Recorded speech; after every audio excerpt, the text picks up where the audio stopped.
mais spirituellement, il vit encore. C'était un homme qui aime beaucoup la parole. Il a inculqué en nous cette parole-là. Nous, les enfants, les petits-enfants et les arrière-enfants. Je vais vous dire que peut-être mon père ne vous a pas laissé de l'argent, ni l'or, ni l'argent, mais il vous a laissé quelque chose qui est plus fort. Il vous a laissé un héritage qui est la parole, qui est plus fort que tout. Moi, je veux dire, dès que je connais mon père a toujours eu sa Bible. Et n'importe quoi qui arrive, tu as mal à la tête, mon père va venir, rends Dieu nous te bénissons. Ça, c'était mon père. Tu as quelque chose qui ne va pas bien, mon père est arrivé avec sa Bible et son chant d'espérance. Moi, j'adore mon père pour cet héritage. Quelque chose que moi je sais que je ne vais pas trouver nulle part. Que l'argent ne peut pas me donner. Mon père, lui et moi, et mon mari, et mes enfants, on a vécu ensemble sur le même toit, ici et ailleurs, 25 ans d'expérience. C'était un vaillant homme, un guerrier qui a su bien porter son nom. Et malgré les difficultés, malgré les maladies qu'il a pu confronter dans sa vie, il n'avait jamais laissé tomber sa bannière. Pour dire que mon père, il fait le va-et-vient en Haïti avant même qu'il avait eu son amputation.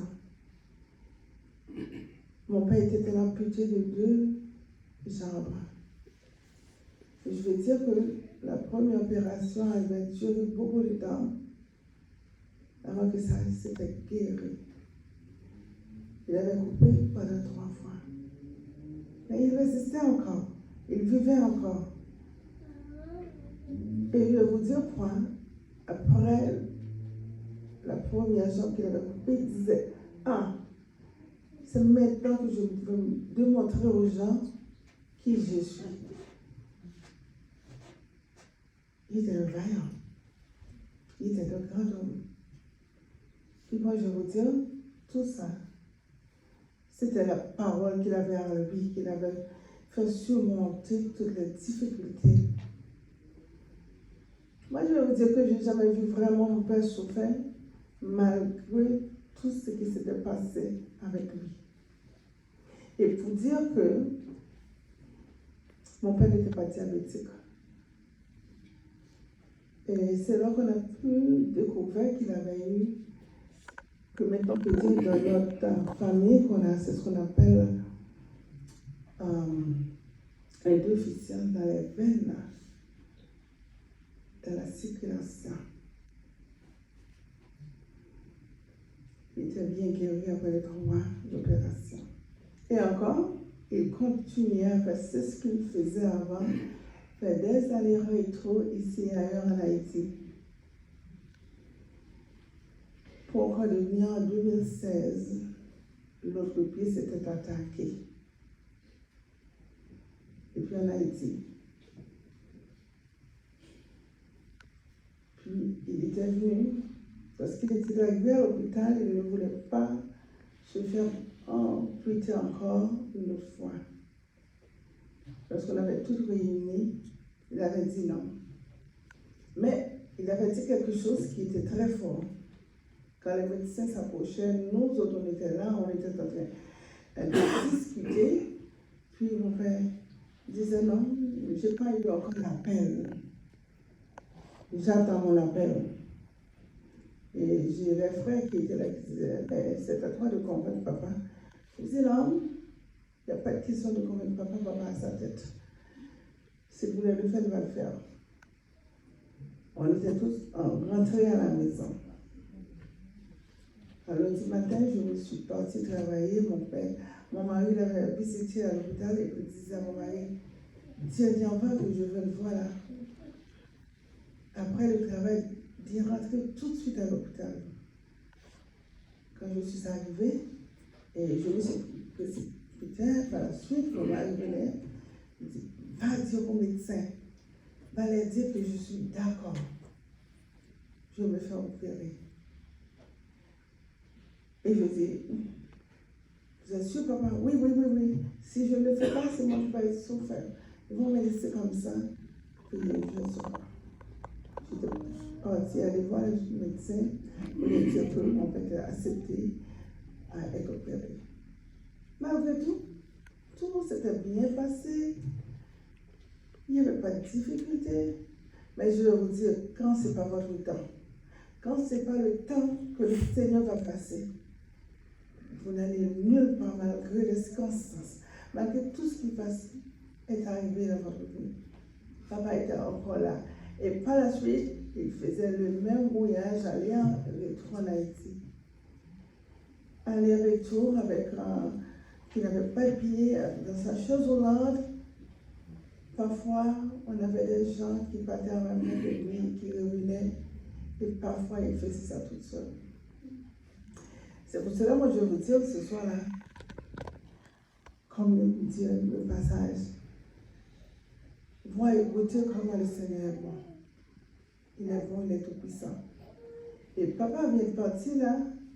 Moi, je vais vous dire, je n'avais pas su, je n'avais pas mis ça en tête, parce que pour moi, papa n'avait pas. C'était pas le temps, mais c'était le temps que le Seigneur lui-même voudrait passer.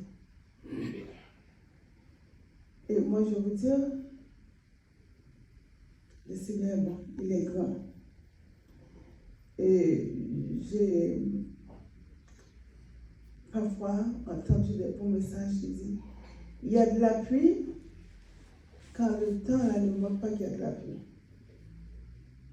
C'est comme s'il va y avoir de la mort quand vous ne voyez pas la mort. Il va y avoir le soleil et puis il va y avoir une pluie abondante. Moi, je vais vous dire ce soir, vous tous qui sont ici, préparez-vous. On ne sait pas le jour. On ne sait pas le jour. Il peut passer de votre camp. Moi, ce soir, je vais dire, papa, merci pour l'héritage que tu nous as laissé. Merci pour la grâce. Papa, c'est quelqu'un qui aimait beaucoup le monde. Non seulement par la parole de Dieu, mais aussi le monde. Papa n'avait pas de distinction. Tout ce qu'il en avait, c'était pour les gens. Papa aimait tellement son Dieu. Et il disait, faites attention lorsque vous allez prier avec quelqu'un. Faites sûr que vous avez quelque chose à offrir par la suite. Parce qu'il a dit, parfois, si les gens sont trop fins, les gens ne peuvent pas vous entendre. Soyez sincères ce soir. Moi, je sais que mon père va dire. Alors, moi, je vais vous dire toi-même, dans le premier temps, quand on était là, j'ai quelqu'un qui était venu.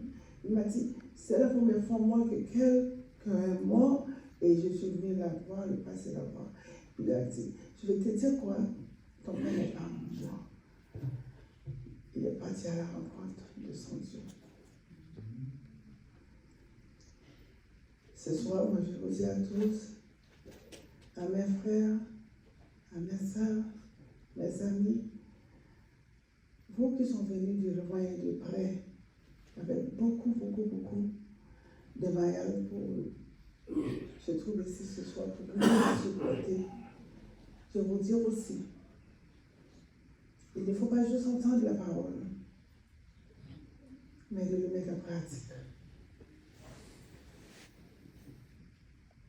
Parce qu'à travers de mon cœur,